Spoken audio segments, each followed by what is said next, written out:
Alamat ng unang aswang.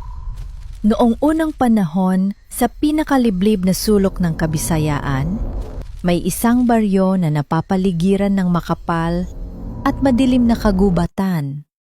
Dito naninirahan ang mag-asawang sina Luyong, isang batang mangangahoy, at ang kanyang asawang, si Amira, isang dalagang kilala sa kagandahan at kabaitan. Matagal silang nanalangin na magkaanak, ngunit tila ipinagkait sa kanila ng tadhana ang maging ganap na pamilya. Lingid sa kaalaman ni Luyong, si Amira ay anak na isang babaylan, tagapag-ingat ng sinaunang mahika at lihim na karunungan.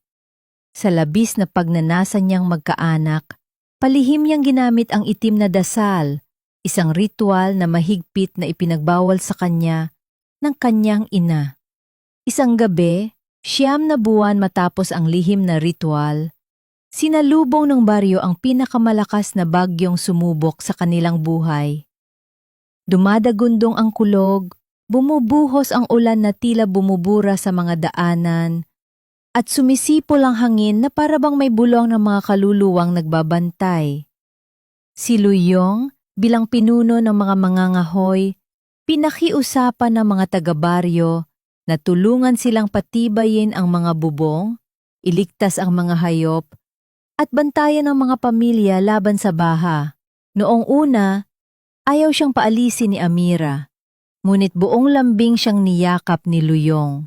"Mahal ko, sandali lang ako. Pagbalik ko, tayong dalawa lang ulit. Ligtas ka. Ligtas ang ating anak." Ipinangako ni Luyong na babalik bago maghating gabi.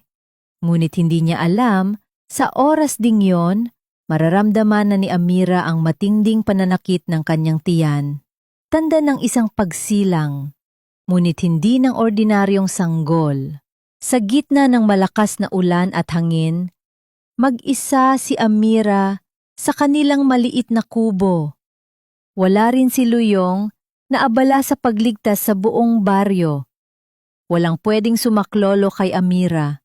Sa bawat palahaw niya, bumubulwak ang itim na usok mula sa kanyang sinapupunan. Hanggang sa halip na sanggol, isang itim na binhi ang lumabas sa kanya. Gumulong ito sa sahig at unti-unting lumaki sa gitna ng kidlat at kulog. Nang bumalik si Luyong, basang-basa at pagod, agad siyang pumasok sa kubo. Ngunit imbes na sanggol isang nilalang nakahawig ni Amira ang bumungad sa kanya, may pulang mata, matatalim na kuko at ngiti na nagtatago ng gutom. Sinubukan siyang yakapin ni Amira para pigilan siyang lapitan ang nilalang, ngunit huli na ang lahat. Tinuka at nilapan ng itim na sanggol si Luyong sa mismong paanan ni Amira. Ang kanyang mga palahaw ay lumulunod sa ingay ng bagyo at sa iyak ng nilalang na isinilang niya.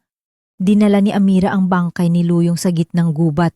Doon, sa ilalim ng kabilugan ng buwan, ipinahid niya ang itim na dugo sa kanyang labi at tinanggap ang sumpa. Isa-isa niyang pinastang ang mga taong humila kay Luyong palayo sa kanya. Isinumpa niya ang buong baryo na maging lahi ng mga gutom na nilalang ang mga unang aswang. Sabi ng matatanda, tuwing may bagyo at kabilugan ng buwan, bumabalik si Amira at ang kanyang itim na anak. Kapag may narinig kang iyak ng sanggol sa kagubatan, huwag mo sundan. Baka hindi na araw ang sasalubong sayo, kundi matatalim na kuko at mga pulang matang gutom sa laman.